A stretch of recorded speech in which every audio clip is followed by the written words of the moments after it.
So I wanted to ask you about this question of optimization and what that means to you, how you're working with tech partners, some breakthroughs that you've made, some challenges that you have, but optimization seems to be always something that's expected by your clients, but it seems that there's even more expectation now, and there are more tools that you can use. So tell us about optimization.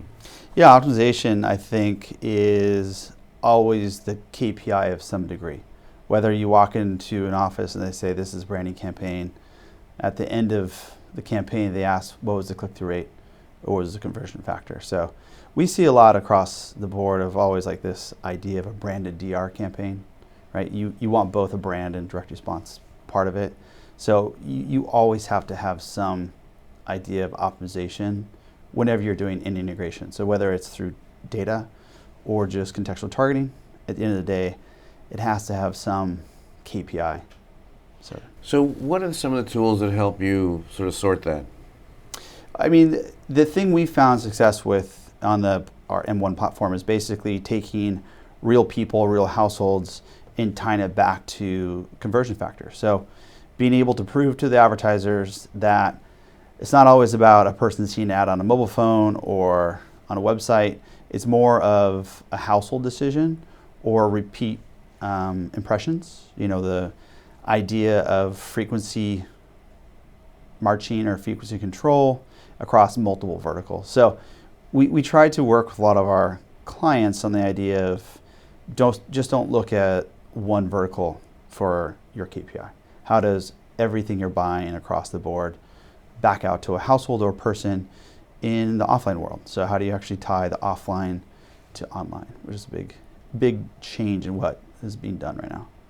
So there's been a lot of changes in terms of the available tools, data, privacy rules, changes in the way that demand side works, the way that the supply side works here and, of course, internationally. What are some of the big changes that you've seen that you can use to your advantage, and what are some remaining challenges? Yeah, GDPR really changed a lot last year. Still, I think you see changes going on. In the US, a lot of the same ideas which are being adopted through California or Vermont, any of their new privacy acts are going in. Everyone's very, very interested. So at Cannes this year, one of the underlying conversations that people were asking was, what happens when the cookie goes away? Or if the cookie goes away, right? So we're seeing a decrease of cookies in the space. Apple's making a lot of changes with their policies, and people are kind of a little bit worried that what we're currently doing in optimization or targeting might change. And so everyone's kind of asking how we're going to fix it, and there's not a lot of solutions right now. So it's kind of like a little bit of wait and see, but when December comes around and the new year rolls in, we'll kind of see what happens in California. Some of the big things that IP address might be PII and some other pieces of it. If that's true, that'll change a lot of how companies in the ecosystem work. I mean, device graphs are currently being built off of IP addresses across the board of many companies. So if that goes away and becomes private PII, it could change a lot of the ecosystem. And what about apps and the challenges for publishers and the work that you're doing? Let's talk about that for a minute. Yeah, adjustability in apps currently is a lot easier to do.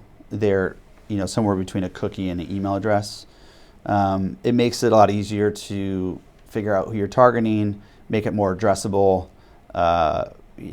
try to do it with any bad actors in the space. So you can work with other SSPs and figure out what kind of content and apps they're working with to figure out what's best for your client. So I'd say in the addressable part of it, it's becoming more and more of a safe haven of trying to figure out what apps are best and then how to target them through offline or online data.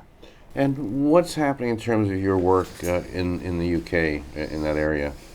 The UK, I don't deal with that as much as some of our counterparts, but we have to keep completely different regulations from the US. We have a completely different arm of our division that works with UK, but truthfully a lot of it is cookie based. It has to be due to all the restrictions, regulations that people have. And not only that, but a lot of what the advertisers and agencies' interpretation, they've kind of become a lot more wary of data.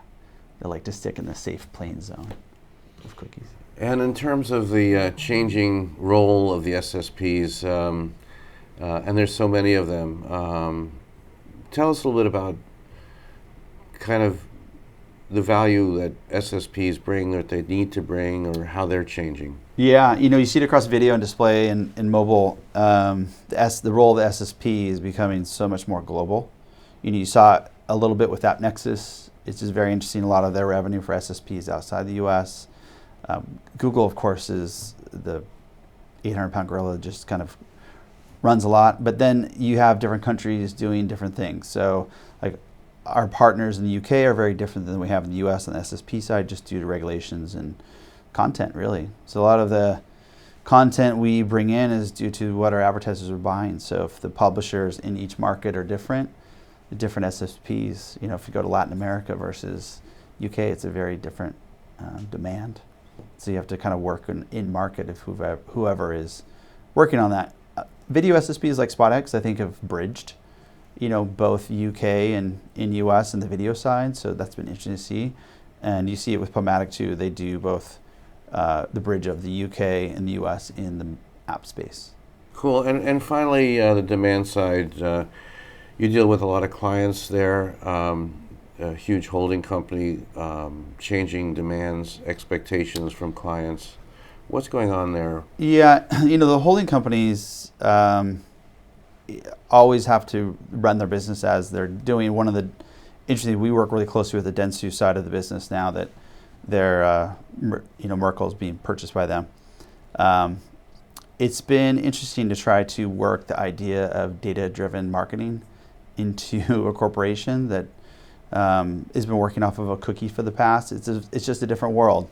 What I saw was really interesting is when you move from offline data to online, it's say a household ID to a cookie and device.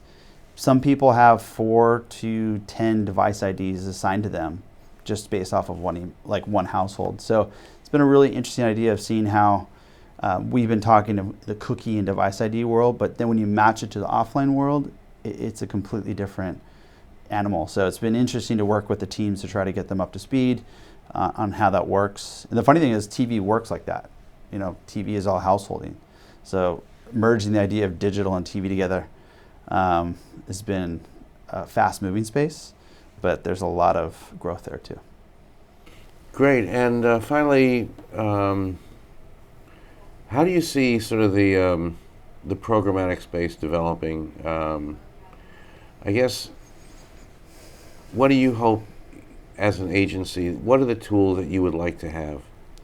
The struggle is we hope that privacy doesn't come out of nowhere and just stop a lot of what we're doing in programmatic. That's the worst case scenarios. We have to switch so fast to a non, like a cookie or an anonymous ID. But that's hard because the cookie's going away. So how do you actually live in that world? And right now, like the MAIDs or mobile IDs look to be the best or the safest. But on a flip note, what we really want is programmatic, or what we see programmatic should become is more of a transparent relationship between the publisher and the advertiser. So if you can do stuff like programmatic guarantees or any direct deals, we're seeing a lot of advertisers going more that direction. They want to get almost what is old is new again, I guess, is the best conversation these days. First price auction, not IO based, but PGs are fundamentally like an IO, but just without the IO. So it's very interesting to see how we're kind of going back to what we were before. But it's going back, the whole transparency part is what everyone's talking about.